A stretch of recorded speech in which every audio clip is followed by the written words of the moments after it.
Hey guys, welcome back to another episode of Glory Hunter. Today we return with the Season 5 finale here with Bayer Leverkusen as we look to wrap up a domestic double by winning the DFB Pokal final against Borussia Dortmund. Of course, in the previous episode, we wrapped up the Bundesliga title, so that is one of the two trophies in Germany completed for this challenge. Now, obviously, we have the DFB Pokal, the domestic cup final, and we're looking to win that so that we can light up both of the German trophies in our trophy room and perhaps be ready to move on to a new challenge at the beginning of Season 6. So we'll have the cup final, and then as usual we will have a full season roundup, an in-depth look at the saves. So without any further ado, let's just jump into this game. It's Dortmund at the Olympiastadion. Okay guys, here we are. Here's the trophy that we are playing for. I have to say, the two trophies, the actual physical trophies in Germany, are two of my favourite in the whole of Europe. They're so aesthetically beautiful, if you will. Obviously you've got the sort of Bundesliga shield, which is quite unusual compared to other trophies, and the DFB Pokal Cup looks like a really sort of old school trophy. It looks like something out of the Indiana Jones film, so I really like that. There's the Borussia Dortmund side. You can see they're pretty strong. I believe they ended up finishing in third in the end, or possibly fourth in the Bundesliga this season after, I'm pretty sure they won it in the previous year. For us, we've not had any sentiment. We've gone full strength. I was tempted to chuck a few players in who we're unlikely to see again, but obviously the nature of this series meaning that we have to really win this trophy, I've just gone full strength, no messing about. Obviously we played Dortmund in the previous episode in the penultimate game of the series, and we battered them pretty comfortably 4-0, I believe it was. So if that's anything to go by, we should be in good stead. But these cup finals, it's a one-off game. You can never really know what to expect. I'm confident, but obviously there's a few nerves as well. Let's get it. Come on, Bayer Leverkusen. It's kind of weird as we're just sort of passing the ball around the back here, just getting a few touches. Luckily it's not my first game in a week or so like it quite often is when I play. It's been a couple of days, but not a full week or so. But yeah, it's weird. The last couple of cup finals, barring the World Cup, so club finals, haven't really had too much riding on them. Obviously we had the Europa League final last year, which was a trophy we'd already won, and the Coppa Italia whilst we were at Roma, which again we'd already won the year before. So neither of those finals really had anything riding on them. We obviously had the World Cup final, which was different, but yeah, a domestic cup final that we actually really need to win. It has something riding on it, which is quite nice. But as I say, feeling quietly confident, but also a little bit nervous because anything can happen in these games. Still waiting for the first chance. Here's Bruno Guimaraes. Good ball into En-Nesyri. Had a good season for Dortmund. Obviously a former player of ours, and it's given away cheaply. En-Nesyri smashes home for Dortmund. And that is really quite poor from me. Trying to play out from the back. Should have just put my foot through it. En-Nesyri celebrates what is a huge goal for Dortmund. Nearly got there with Torres. It's past Oblak in a flash. And we are going to have to come from behind if we're going to win this final. It's a weird one because obviously all throughout the season in the Bundesliga we've been the best team. Pretty much the whole season. The amount of goals we've scored, the way we've played. But these cup finals, they're a one-off game and absolutely anything can happen, and you're seeing that here as we find ourselves a goal down and just starting to panic a little bit, because if Dortmund do get the next goal in the game, then we are in real trouble, and they're looking dangerous on the attack. Pau Torres does well there, and ourselves, we've not really had any chances so far. Here's Jesus looking to change that. Loses out though. It's really good defending from Dortmund, and yeah, like I say, we're struggling in these early exchanges. Here's Diaby, not seen any of him yet. away from the fullback. Really dangerous position. Diaby, Jesus, chance, goal. Gabriel Jesus. Oh, pressure off slightly. Might actually be the first shot we've had in the game. First time we got the ball into Musa down the left. We know how dangerous he is with that pace.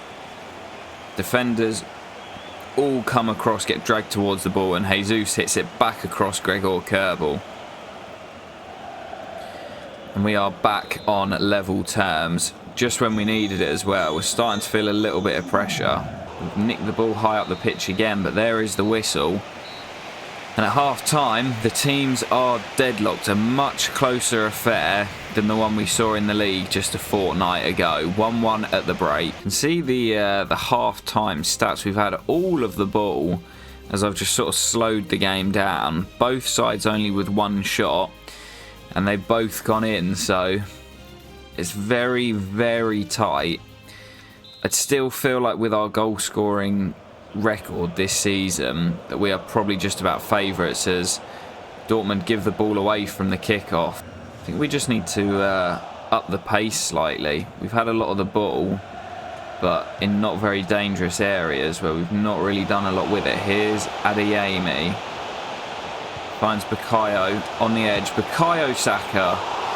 Comfortable enough for Gregor Kerbel in the Dortmund goal. That's heavy from Sane. Just feel like we've got an extra gear that we can push ourselves to if we play with a bit more pace. Neves now into Jesus, lifted into Adeyemi, onto his weaker right foot, and it's just wide of the post. Oh, that's a bad challenge. He could be in trouble here. Referee's taking his time. I think it was Giovanni Reina. He's off.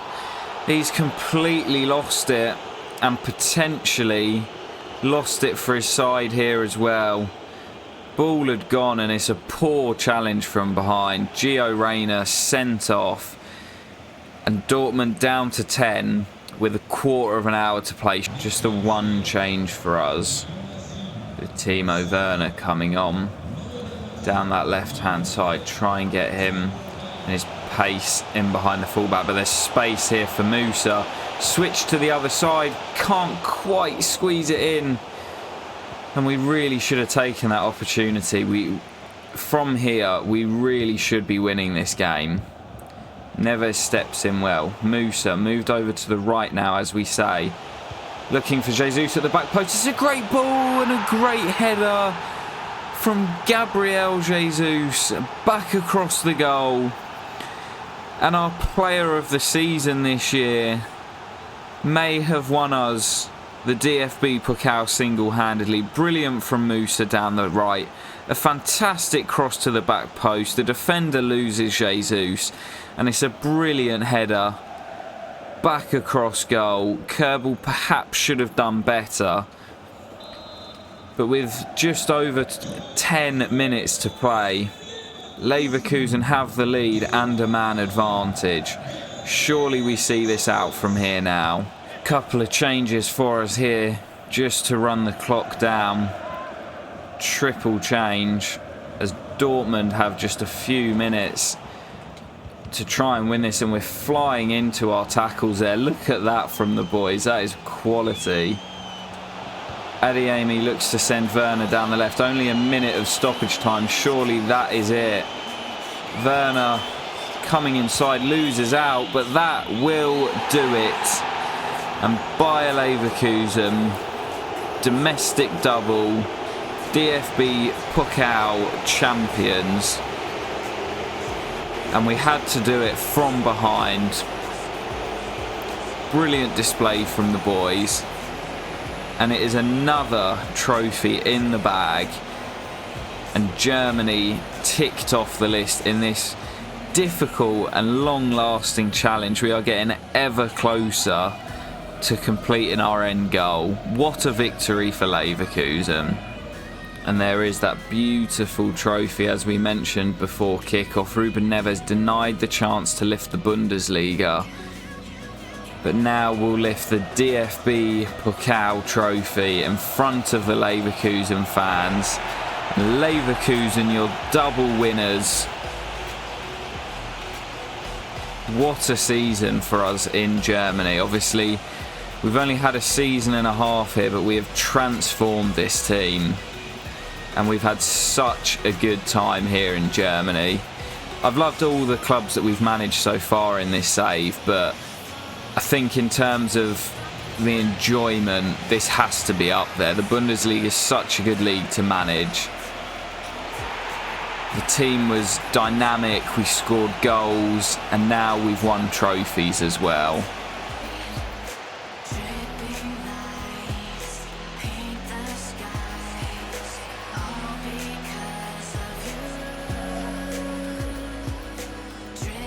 Well, at half time it was a very, very even game, but you can see in the second half we massively upped it. I said during that second half that we had an extra gear that we could get to, and we found it, and we were deserved winners in the end. The red card for Gio Reyna obviously played a big part as well in giving us that upper hand, but it's another trophy done. Obviously unfortunate that we couldn't get through in the Champions League, losing to domestic rivals Bayern Munich, but we'll go again. We've still got time to win that, and it does seem as if we will be off to a new challenge come the beginning of next season.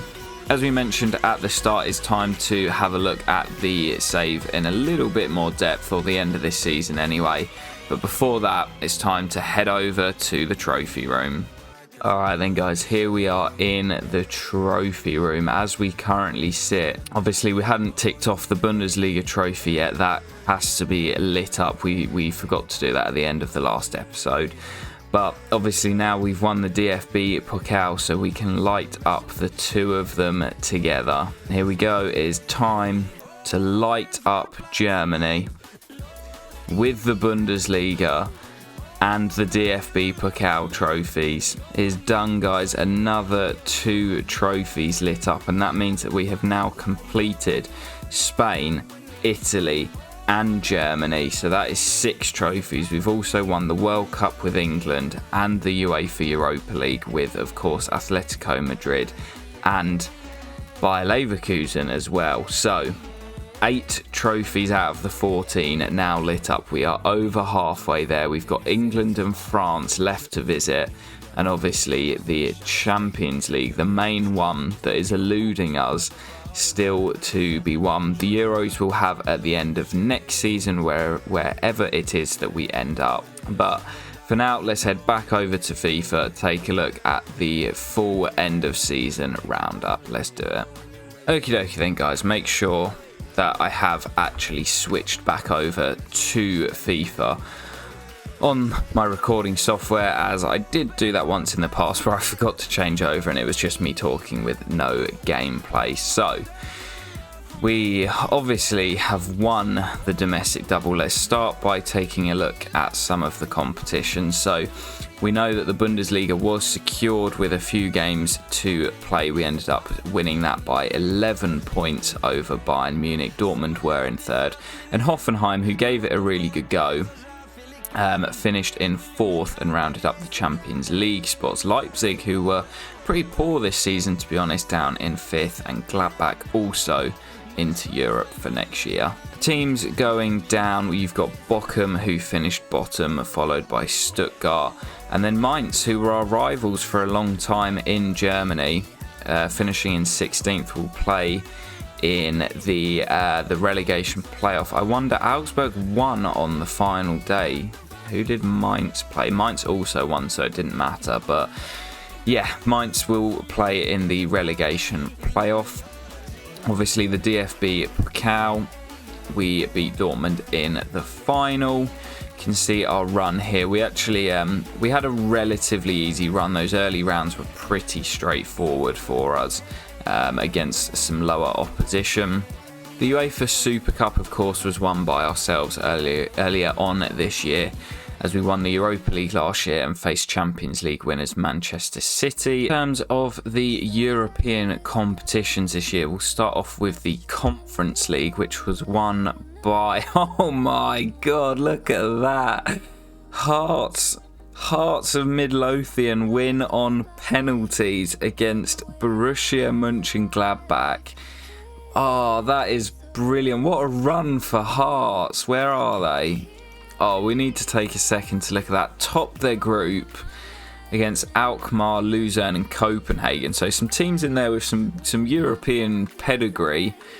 Round of 16, they beat Fenerbahce on pens, another team with some pretty big European experience. Beat Ghent in the quarterfinals, and then Atalanta in the semis, beating Borussia Mönchengladbach on pens. What a story. Scottish winners of the Europa Conference League. That's class. The Europa League was won by Napoli, beating Villarreal by 3-2. Manchester United bottling a 2-0 aggregate lead. Good win for Napoli, obviously won the Serie A in real life this year, and Europa League winners in our save as well. And the Champions League, well, that was won by AC Milan. Wow, what a final. 4-3. Manchester City looking to become the only team to go back-to-back. But AC Milan winning it for, I believe, the first time in this save. My memory doesn't serve going back to the beginning. But we were obviously knocked out in the quarterfinals. Bayern lost to Milan, while City beat Juventus. But then, as I say, going for back-to-back Champions League, Manchester City fall at the final hurdle. A few absolutely crazy results in those European finals. In terms of the other leagues, Manchester City winning the Premier League above Liverpool. Chelsea are rivals in third, and Spurs making up the top four. Wolves in fifth will play in the Europa League next year. Manchester United and Arsenal making up the rest of the European places. In Ligue 1, the other league that we haven't managed in yet, I imagine PSG. Yes, 100 points and 100 goals for PSG. We're obviously going to have to try and dethrone them at some point. Monaco, Lille and Nice making up the top four there. Bundesliga 2, we'll have a look who's coming up. Hamburg finally coming up. They bottle it every year. Hanover and Arminia Bielefeld will play Mainz in the playoff in Germany. The Serie A was won by Juventus again. Roma just missing out in second place for back-to-back seasons. Our Roma team not doing quite as well without us there. And of course, the La Liga is usually won by Barca or Real. This year it is Real Madrid, with again our former team just missing out in second place. So unlucky for Atletico Madrid. So that's a roundup of the European top 5 leagues. So this will be sort of our final look over the team that we've acquired here in about a year and a half at Bayer Leverkusen. Tough not to start with Jan Oblak, our shot stopper in Madrid with Atletico. We brought him in on a free, 34 years of age now, but still one of the best in the business. And 11 clean sheets in 34 Bundesliga games, so around 1 in every 3. Pretty good record for Jan, our shot stopper, and bringing him in on a free was a great bit of business. Only a year left on his deal. I doubt we'll see him again in the save, but you just never know. Our defence was really solid this year. Obviously, we brought in Nkapie back to Leverkusen. He did really well. You can see the average ratings there, really high. 3 goals. No assists this season at all from left back for Nkapie. That's mad with the amount of goals we scored. But yeah, really good deal bringing him back to the club at the beginning of the summer transfer window. And he was really solid as our sort of back four this year. We had our main set back four that were really solid, and the 2 centre backs in that back four were Tapsoba and Pau Torres. How good was this man this year? Tapsoba, obviously like Nkapie, came in the summer and was really good in the centre of our defence with Torres. Really high average ratings for both of these. And Torres, 6 goals in 27 Bundesliga appearances. 30 years of age now, still growing by 2 ratings though. He was absolutely phenomenal for us this year. We loved Pau Torres and his goal scoring touch from corners. Quick shout out to Ramiro Herrera as well. Grew by 4 ratings, obviously our Ecuadorian wonder kid at the back. Look at that record as well in the Bundesliga. Bundesliga. 5 goals in 10 games. So averaged a goal every other game in the Bundesliga. Obviously scored that hat-trick towards the end of the year.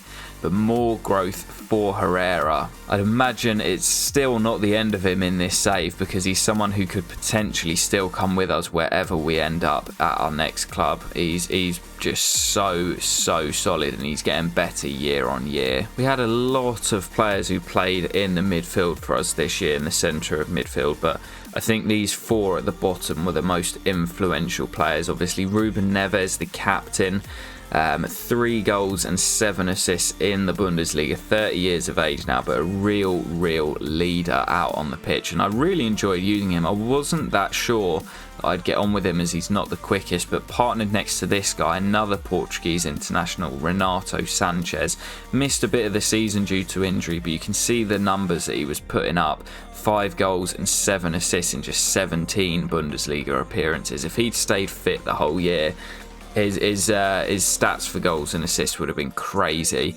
And then these 2 were the main sort of replacements in those midfield spots. Yuri Tielemans coming in for Neves, and Jelavic for Renato Sanchez. Both did really well. Jelavic 2 goals, 7 assists, and Tielemans 5 goals, 5 assists for him from midfield. But yeah, these 4, the main sort of staples of our midfield. We had a lot of other players who chipped in here and there, but these 4 were absolutely fantastic. Ryan Sessegnon's a bit of a weird one. Just want to touch on him very quickly here. You can see only 1 goal all season from right midfield, but 15 assists in all competitions, with 10 in the Bundesliga. Really low average rating, but he seemed to either blow really hot or really cold, and sometimes like the assists he was creating were brilliant, but not a very good goal return from him. But yeah, it's a weird one. He did quite well in the games that he did feature, but obviously wasn't putting up the figures like a lot of the other players in the team. We had Moussa Diaby, who played predominantly on the left-hand side for us. Struggled with him at the start of the year, but he did end up with 10 goals in 29 Bundesliga games, so roughly 1 in every 3 for the Frenchman.